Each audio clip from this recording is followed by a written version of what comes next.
नमस्कार जन उत्तराखंड में आप सभी का स्वागत है। मैं हूं आपके साथ स्फूर्ति सिंह। खबरों की शुरुआत करेंगे, लेकिन उससे पहले एक नजर हेडलाइंस पर। पीएम मोदी की मां हीराबा का आज तड़के हुआ निधन। देश भर सहित उत्तराखंड के शोक की लहर। सीएम धामी ने ट्वीट कर व्यक्त किया दुख। बाबा केदारनाथ से की प्रार्थना।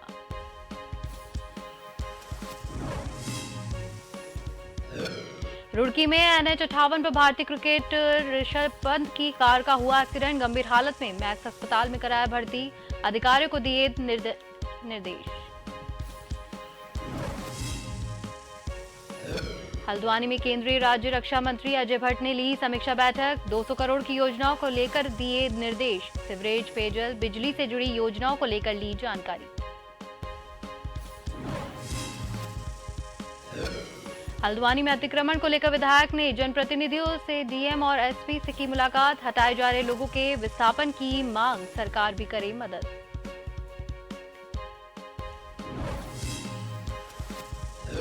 और नए साल से पहले मसूरी में हुआ सीजन का पहला हिमपात। बर्फ की फाहे गिरने से पर्यटकों के खिले चेहरे। आज भी बारिश और बर्फबारी के आसार।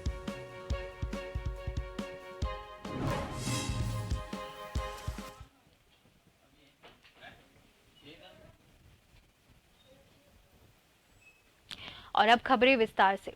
आज प्रधानमंत्री नरेंद्र मोदी की मां हीराबा का निधन हो गया है।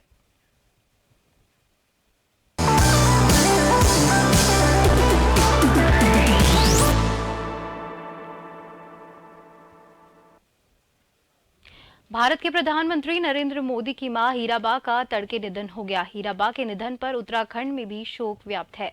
मुख्यमंत्री पुष्कर सिंह धामी ने उनके निधन पर दुख और संवेदनाएं व्यक्त की है। उन्होंने अपने आधिकारिक ट्विटर हैंडल से संवेदनाएं व्यक्त की। उन्होंने लिखा, प्रधानमंत्री नरेंद्र मोदी की माता श्री हीराबा के निधन का अत्यंत दुखद समाचार प्राप्त हुआ। बाबा केदारनाथ से प्रधानमंत्री और समस्त परिवारजनों को यह असीम कष्ट सहन करने की शक्ति और दिव्यांगात्मा को अपने श्री चरणों में स्थान प्रदान करने की कामना करता हूं। ओम शांति।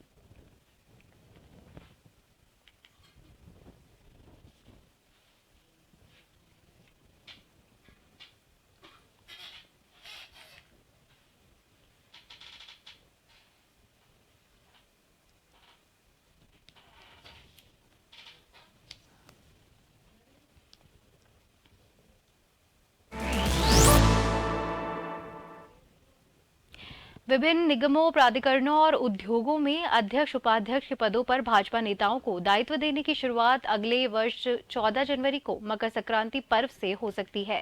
भाजपा के प्रदेश अध्यक्ष महेश भट्ट ने औपचारिक बातचीत में उनके संकेत दिए हैं। उन्होंने कहा है कि सरकार के दायित्व दिए जाने के संबंध में 2 दौर की बैठक हो चुकी है। जल्द ही प्रदेश प्रभारी दुष्यंत कुमार गौतम के साथ इस विषय को लेकर बैठक प्रस्तावित है। इसके बाद दायित्व वितरण के लिए संभावित कार्यकर्ताओं की सूची सरकार को सौंप दी जाएगी। माना जा रहा है कि मकर संक्रांति पर्व पर कुछ पार्टी नेताओं को दायित्व सौंपकर उनकी शुरुआत की जाएगी। भाजपा प्रदेश अध्यक्ष के अनुसार कोटद्वार समेत 3 संगठित जिलों की टीम का भी गठन नहीं हो पाया है। इस बारे में कसरत पूर्ण कर ली गई है और बुधवार को इन जिलों की टीमें घोषित कर दी जाएगी। इसके अलावा भाजपा और ओबीसी मोर्चों की प्रदेश कार्यकारिणी की घोषणा भी 1-2 दिन में कर दी जाएगी। उन्होंने बताया कि 10 जनवरी तक सभी मंडल इकाइयों का गठन कर दिया जाएगा।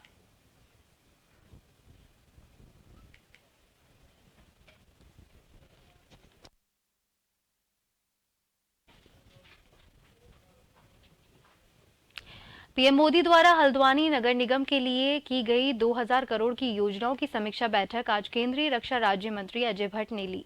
विकास योजनाओं को लेकर अजय भट्ट ने अधिकारियों की पीठ थपथपाई और समीक्षा बैठक के दौरान उन्होंने हल्द्वानी शहर में सीवरेज, पेयजल, बिजली से जुड़ी योजनाओं की प्रगति रिपोर्ट के बारे में जानकारी ली।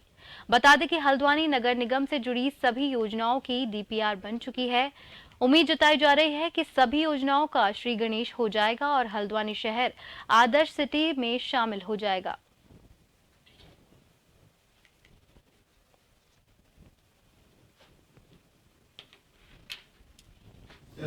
₹2000 करोड़ की घोषणा हुई थी यहाँ पर कि हल्द्वानी नगर का समुचित संपूर्ण विकास हो, और उस पर बहुत तेजी से काम चल रहा है।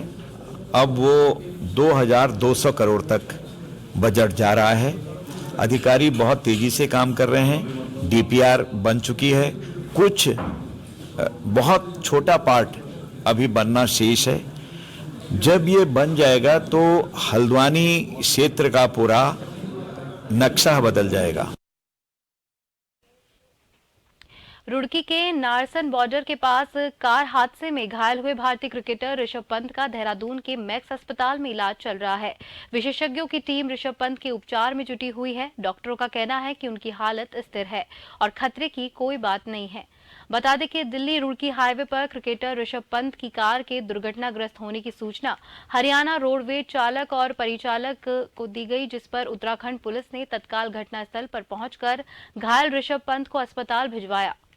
मैक्स हॉस्पिटल के डॉक्टर आशीष गायनिक ने ऋषभ पंत के बारे में जानकारी देते हुए बताया कि ऋषभ पंत फिलहाल खतरे से बाहर है।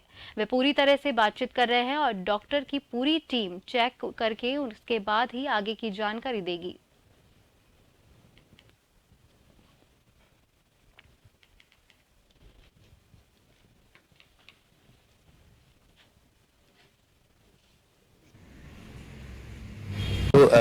क्रिकेटर ऋषभ पंत अभी हॉस्पिटल में आए हैं और इनिशियली डॉक्टर्स की टीम उनकी देखभाल कर रही है, अंडर इवैल्यूएशन है वो, और कुछ जांचों के बाद ही हम आगे डिटेल बता पाएंगे।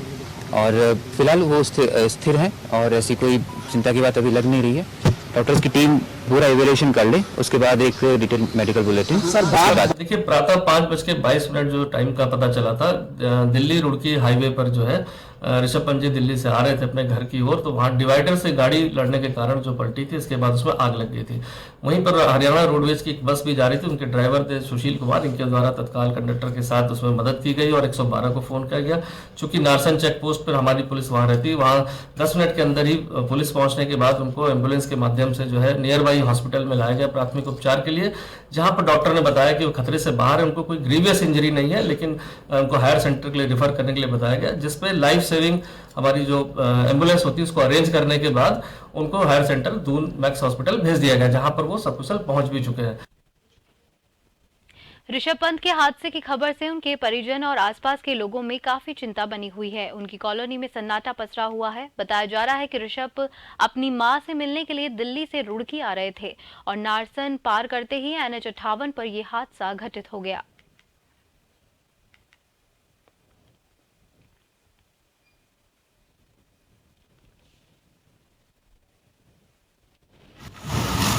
ऋषभ पंत की गाड़ी का दुर्घटनाग्रस्त होना हमारे लिए बहुत ही दुखद है और लेकिन गाड़ी की हालत को देख के लगता नहीं है कि उस मतलब कोई उसके अंदर बच पाएगा। भगवान की बड़ी असीम कृपा रही कि हम ऋषभ पंत जो है उसमें से सुरक्षित थोड़ा बहुत चोटिल होके निकल गए हैं। भगवान ने बहुत मतलब जो है उनके हम प्रार्थना करते हैं कि वो जल्दी से जल्द स्वस्थ हो जाएं और क्षेत्र में बहुत ही सभी लोगों को दुख हुआ है इस बात का। हम उनके घर पर आए हुए हैं, उनकी मम्मी अभी घर पर नहीं मिली, वो भी हमें लगता है कि देहरादून मैक्स में चली गई होंगी और हम उनके जल्द से जल्द स्वस्थ होने की कृपा करते हैं और वो मैदान में फिर अपना परचम लहराएं, हमारे तिरंगे को ऊंचा करें। हल्द्वानी में उच्च शिक्षा मंत्री डॉक्टर धन सिंह रावत ने सर्किट हाउस में राज्य को नशा मुक्त बनाए जाने के लिए परिप्रेक्ष्य में अधिकारियों के साथ बैठक की। इस दौरान डॉक्टर धन सिंह रावत ने कहा कि 2025 यानी राज्य के 25 वर्ष होने तक राज्य को नशे मुक्त, टीबी से मुक्त और पूर्ण रूप से साक्षर बनाने का संकल्प सरकार द्वारा लिया गया है, जिसके तहत प्रत्येक जिले में जाकर उनके द्वारा बैठक ली जा रही है। नैनीताल जिले में भी पुलिस प्रशासन सहित सभी अधिकारियों को दिशा निर्देश दिया गया कि नशे के खिलाफ जन जागरूकता अभियान चलाए जाने के साथ साथ ड्रग्स फ्री उत्तराखंड के लिए अपराधियों की धरपकड़ और व्यापक कार्य योजना बनाकर काम करने की आवश्यकता है। सरकार एक इस पे कठोर एक्ट बना रही है और मुझे लगता है कि अगली कैबिनेट में ये भी आ जाए। साथ में जहाँ से भी ये बातें आ रही हैं या जहाँ से भी ये सप्लाई हो रहा है तो उसके खिलाफ भी पुलिस को हमने सभी SSP DGP को भी आदेश दिया सरकार ने, मुख्यमंत्री जी ने, कि हमको ड्रग के खिलाफ एक बहुत बड़ा अभियान चलाना है। हल्द्वानी के बनभूलपुरा क्षेत्र में रेलवे अतिक्रमण को लेकर विधायक सुमित हृदयेश के साथ कई जनप्रतिनिधियों ने डीएम और एसएसपी से मुलाकात की। इस दौरान उन्होंने रेलवे अतिक्रमण के दौरान हटाए जा रहे लोगों के विस्थापन की मांग की। जिला प्रशासन से मांग करते हुए सभी जनप्रतिनिधियों ने कहा कि क्षेत्र में 4500 से अधिक परिवार है जो सीधे बेघर हो जाएंगे। ऐसे में ठंड में मानवता को देखते हुए उन्हें समय दिया जाना चाहिए। उन्होंने कहा कि राज्य सरकार को भी इसमें आगे आकर लोगों की मदद करनी चाहिए, क्योंकि वहां के लोग शांतिपूर्ण तरीके से अपना विरोध दर्ज करवा रहे हैं।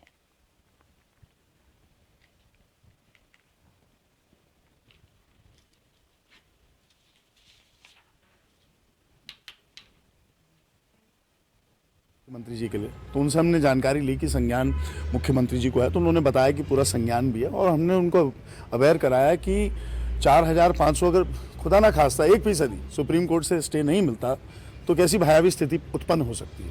तो ये सारी जानकारी, क्योंकि जिला के हमारे अधिकारी हैं और पुराने अधिकारी हैं, अनुभवी अधिकारी हैं, तो ये सारी चीज़ों से अवगत भी उन्हें कराया। जिलाधिकारी से मिलने का हमारा सिर्फ यही मतलब था कि हमें पता है कि जो भी कुछ होना है सुप्रीम कोर्ट से होना है और हम लोग सुप्रीम कोर्ट गए हैं और हमारी कोशिश है जल्द से जल्द हमें जो है सुप्रीम कोर्ट से कुछ ऐसी राहत भरी खबर मिले जिससे लोगों को जो परेशानी है वो दूर हो जाए। लेकिन डीएम साहब से भी हमारा यही कहना था और हम लोग जो मिलकर सब लोग यहाँ पर आए थे, हम लोग यही कहना आए थे कि आपके जो जब तक ये ठंड का माहौल है और अभी सुप्रीम कोर्ट से कोई ऐसा आदेश जब तक या कुछ फैसला ना आए तब तक हमें कुछ राहत दी जाए। उत्तरांचल उत्थान परिषद की ओर से प्रकल्प संयोजक मनोज पाठक और पूर्व प्रदेश प्रशिक्षण प्रमुख के द्वारा क्षेत्रवासियों के लिए लोकहित में वृहद स्वास्थ्य शिविर का आयोजन किया गया, जिसमें हजारों लोगों ने स्वास्थ्य लाभ लिया। शिविर में स्त्री रोग विशेषज्ञ, नाक कान गला फिजिशियन, हड्डी रोग विशेषज्ञ और छाती रोग विशेषज्ञ, आंखों के रोगों के विशेषज्ञों ने हिस्सा लिया और दूसरी ओर रक्तदान के लिए नौजवानों ने भी भारी संख्या में भाग लिया।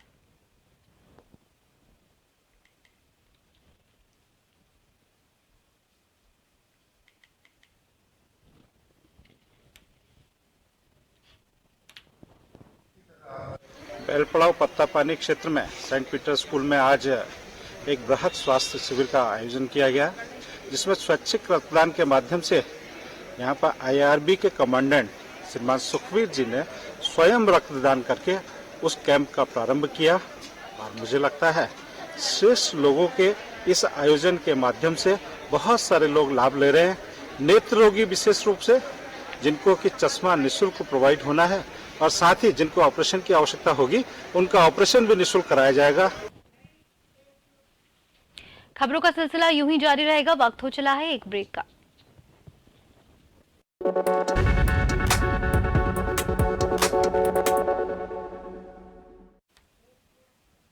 ब्रेक के बाद एक बार फिर से आप सभी का स्वागत है। बढ़ते हैं अगली खबर की ओर। हल्द्वानी में रेलवे द्वारा अतिक्रमण हटाने के खिलाफ बनभूलपुरा क्षेत्र के हजारों लोगों ने कैंडल मार्च निकालकर अपना विरोध जताया। इस दौरान महिलाओं के साथ ही बच्चे और बुजुर्ग भी कैंडल मार्च में शामिल हुए, जहां उन्होंने सरकार से अतिक्रमण न हटाए जाने की मांग की। साथ ही कहा कि अगर सरकार अतिक्रमण हटाना चाहती है तो सबसे पहले उनको विस्थापित किया जाए। कैंडल मार्च को देखते हुए बनभूलपुरा में भारी पुलिस फोर्स तैनात की गई, जहां पुलिस सुरक्षा के बीच कैंडल मार्च निकाला गया। नेता प्रतिपक्ष यशपाल आर्य, कांग्रेस प्रदेश अध्यक्ष करण मेहरा के साथ ही विधायक सुमित हृदयेश भी कैंडल मार्च में शामिल हुए।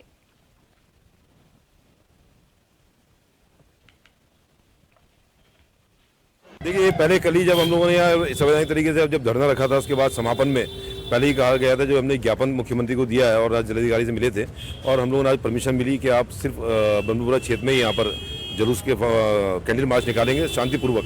वो शांतिपूर्वक जुलूस निकाला गया है और हर आदमी पीड़ित था, जो पीड़ित परिवार थे, महिलाएं, बच्चे, आदमी सब सड़कों में उतरे और शांति पूर्वक निकाल के सब अपने अपने घर चले गए। और मेरी अपील यही है, कोई भी ऐसा काम नहीं करें जिससे कि हमें आगे परेशानी हो। आज हमने हमारा ये कल ही तय हो गया था, हमने कैंडल मार्च निकाला। कैंडल मार्च निकालने का हमने लोगों से यही अपील करी है, किसी तरीके की कोई ऐसी वो न करे और हमें उच्चतम न्यायालय पर पूरा भरोसा है। 2 तारीख को हमारी 2 या 3 तारीख में हमारा केस फैल चुका, वहाँ से हमें ऊपर वाले से उम्मीद है कि हमें स्टे जरूर मिलेगा। नए साल के जश्न को लेकर नैनीताल पर्यटकों का स्वागत करने को बेताब है। ऐसे में जिला प्रशासन और पुलिस ने भी नए साल के जश्न को लेकर अपनी सभी तैयारियां पूरी कर ली है। नैनीताल के मॉल रोड को लाइटों से सजाया गया है। इसके अलावा पर्यटकों की गाड़ियों के लिए भी अलग से पार्किंग स्थल चिन्हित किए गए हैं। बाहर से आने जाने वाले पर्यटकों के लिए अलग से रूट प्लान तैयार किया गया है। किसी भी पर्यटक को कोई दिक्कत ना हो, इसको लेकर विशेष ध्यान रखा जा रहा है।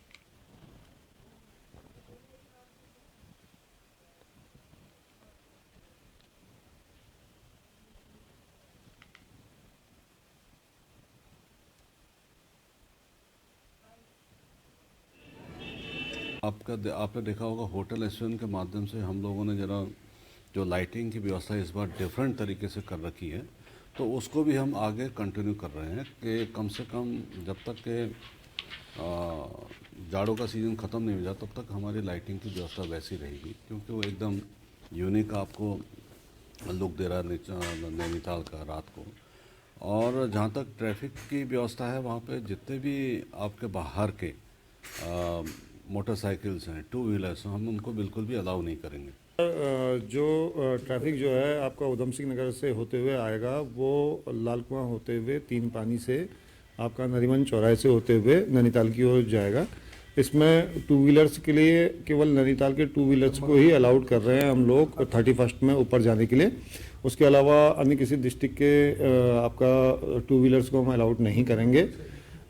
इसमें 70% से ऊपर जब पार्किंग पैक हो जाएगी नैनीताल की, तो रूसी 1 और 2 को हम लोग चलाने जा रहे हैं। रूसी 1, 2 पे CCTV भी लगाए जा रहे हैं।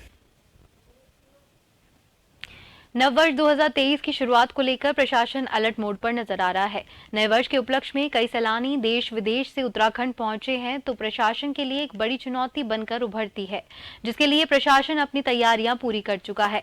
देहरादून के जिलाधिकारी सोनिका ने बताया कि जिले में व्यवस्था और अनुशासन को कायम रखने के लिए संबंधित अधिकारियों को दिशा निर्देश दिए गए हैं।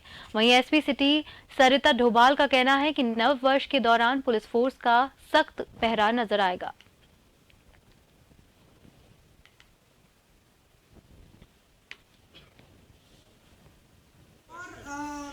जैसे क्योंकि नया साल आ रहा है तो काफी पर्यटक यहाँ आते हैं, स्पेशली मसूरी में, तो ट्रैफिक और चक्राता में नाका मंडल साइड में, तो ट्रैफिक पुलिस को बता दिया गया है। साथ ही साथ हमारे जो मजिस्ट्रेट्स हैं उनको भी बता दिया गया है कि इस टाइम पे व्यवस्थाएं बना के रखें और किसी को कोई असुविधा नहीं। देखिए, ड्रिंक एंड ड्राइविंग पे तो हम लोग हमेशा चेकिंग करते हैं, और इस बार भी हमारी क्योंकि ड्यूटीज 24 घंटे हैं, बैरियर पॉइंट्स हैं, ड्यूटी पॉइंट्स हैं, तो वहाँ पर हम लोग इस चीज़ को इंश्योर कराएंगे कि ड्रिंक एंड ड्राइविंग ना की जाए और एक्सीडेंट्स की जो संख्या है वो कम रहे।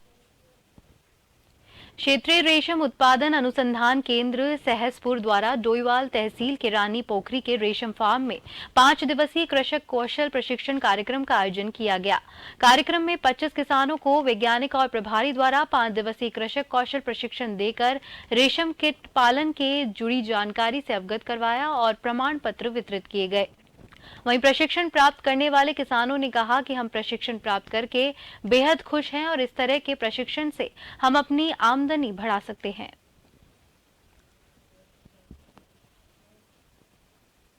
हमारा जो डिपार्टमेंट है केंद्रीय रेशम बोर्ड, भारत सरकार, ये लगातार जो है इस प्रकार के कौशल प्रशिक्षण किसानों का, रेशम किसानों का करता रहता है। और इसमें हमारे state government, state sericulture department का सहयोग से जो है इस प्रकार का कार्यक्रम किया जाता है।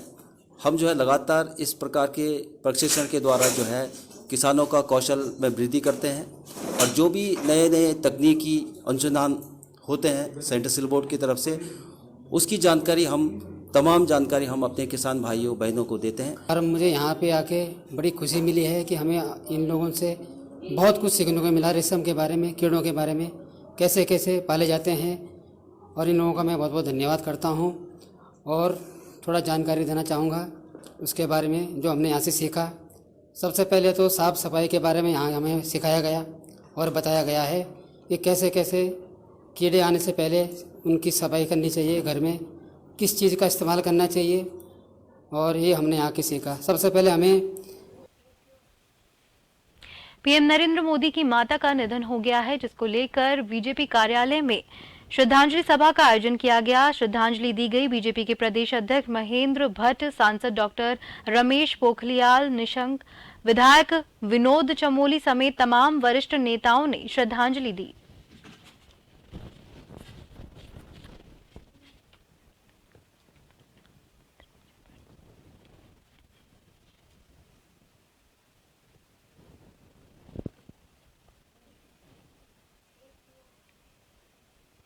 हल्द्वानी पहुंचे केंद्रीय रक्षा राज्य और पर्यटन मंत्री अजय भट्ट और उत्तराखंड के कैबिनेट मंत्री डॉक्टर धन सिंह रावत ने देश के प्रधानमंत्री नरेंद्र मोदी की माता हीराबेन के निधन पर दुख व्यक्त किया। केंद्रीय मंत्री अजय भट्ट ने कहा कि प्रधानमंत्री मोदी जी की माता हीराबेन जी संघर्ष और संस्कारशील माता का एक उदाहरण है, क्योंकि उनके संस्कार ने ही देश को नरेंद्र मोदी जैसा नेतृत्व दिया है। वहीं डॉक्टर धन सिंह रावत ने कहा कि आज सुबह ये दुखद समाचार मिला है। हम ईश्वर से दिवंगत आत्मा की क्या शांति के लिए प्रार्थना करते हैं।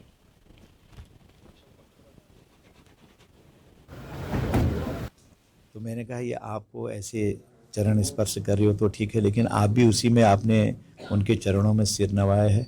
उन्होंने कहा ये भी एक साध्वी हैं, इन्होंने नरेंद्र मोदी जैसे पुत्र को जन्म दिया है, ये साधारण नहीं है। और मुझे इन्होंने अमाउंट मुझे याद नहीं है, शायद 1000-2000 रुपए दिए। कहा कि नरेंद्र जब प्रधानमंत्री बन के गया यहाँ से तो वो मुझे ये धनराशि दे गया था। मैंने कहा माता जी सब ना दीजिए, थोड़ा रख लीजिए। उनका नहीं फिर आ जाएगी। दान भी उन्होंने दिया। तो वो वीर प्रसूता थी और वास्तव में एक साध्वी थी। देखिए आज सुबह तड़के जो है हमारे देश के यशस्वी प्रधानमंत्री जी की माता जी का स्वर्गवास हुआ है और इस दुख की घड़ी में हम सब उनके साथ हैं।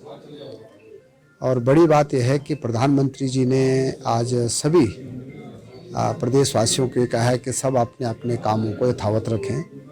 और मैं कह सकता हूं कि एक प्रधानमंत्री जी का एक बड़ा दिल है कि इस शोक की घड़ी में भी हों। आज बैठक भी कर रहे हैं, सुबह तड़के जो है गुजरात गए हैं और हम सबको इसकी प्रेरणा भी लेनी चाहिए। ऋषभ पंत का एक एक्सीडेंट हुआ क्रिकेट जो मेरे अभी सीएमओ। इसी के साथ खबरों में फिलहाल के लिए इतना ही। मुझे दीजिए इजाजत। नमस्कार।